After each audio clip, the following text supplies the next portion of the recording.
तुम जरा पीछे मुड़कर देखो, कुछ खास नजर आने वाला है।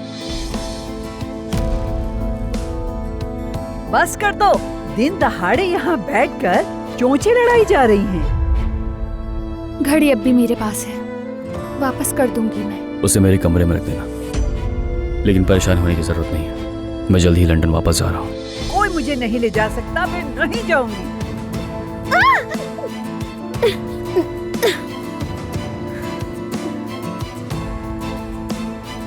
अगर आप चेकअप नहीं करवाएंगे तो मैं आइंदा अपना कोई चेकअप नहीं करवाऊंगा। अरे बाबा, मलाहत साहिबा, चले हम दोनों चलते हैं, थोड़ी हवा खा लेंगे, एक एक कॉफी भी हो जाएगी।